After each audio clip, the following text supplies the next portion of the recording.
Isang lay forum ang isinagawa sa Pasay Central Adventist Church upang patadagin at palawakin ang kaalaman ng mga lay officers sa pamumuno at paggabay sa kapatiran. Sa pamamagitan ng talakayan at pagbahagi ng karanasan, masinubog ang kanilang kakayanan bilang espiritual na leader. Ang inspirasyon at aral para sa mga lay leaders, Balitang May Pag-asa ni Ansley Escarcha. Grounded in the Bible, focused on the mission ang naging layunin ng seminar for lay leaders na isinagawa dito sa Pasay Central Adventist Church, Pasay City na may temang Central Luzon Conference Lay Forum Strengthening Lay Leaders for Mission. Layunin ng Lay Forum 2025 na mapalawak ang kaalaman ng mga lay officers pagdating sa pamumuno, paggabay sa kapatiran at pagpapalakas ng mga miyembro ng iglesia. Sa pamamagitan ng mga talakayan at pagbabahagi ng karanasan, inaasahang mas mahuhubog ang kanilang kakayahan bilang mga leader sa pananampalataya. Ang layunin ng programa na ito ay palakasin ang ating mga layman sa gawain ng paglilingkod sa ating lokal na iglesia.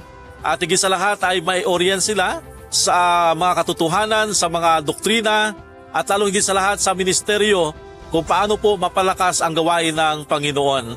Ako po ay nagpapasalamat sa pangalan ng Central Luzon Conference sa leadership ng ating Pangulo Pastor Noel Galang na kung saan ang full support ng leadership, ganoon din po ang mga layman na dumalo, ang ating mga elders, ang mga leaders sa ating church upang sa ganon ay sulong ang gawain ng Panginoon. Ibinabalik ko ang papuri sa Panginoon.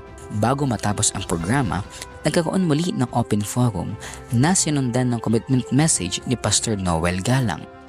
Isinagawa rin ang distribution of certificates at pictorial bilang pagkilala sa aktibong partisipasyon ng mga delegado mula sa Area 1 hanggang Area 5.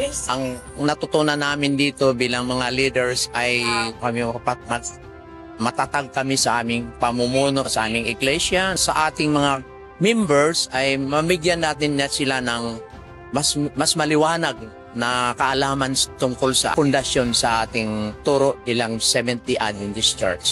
Kaya pinasalamatan namin ng mga nalalaman natin ngayong hapon ay higit sa hindi natin mapapalitan ng anumang halaga ng mga bagay kung ito ay kaalaman na ito ay magturo sa atin sa sa hinaharap natin at sa kasalukuyan. Sa kabuuan, ang Lay Forum 2025 ay hindi lamang naging pagtitipon ng mga lay leaders kundi isang makabuluhang okasyon ng pagpapatibay ng pananampalataya at paglilingkod sa Diyos.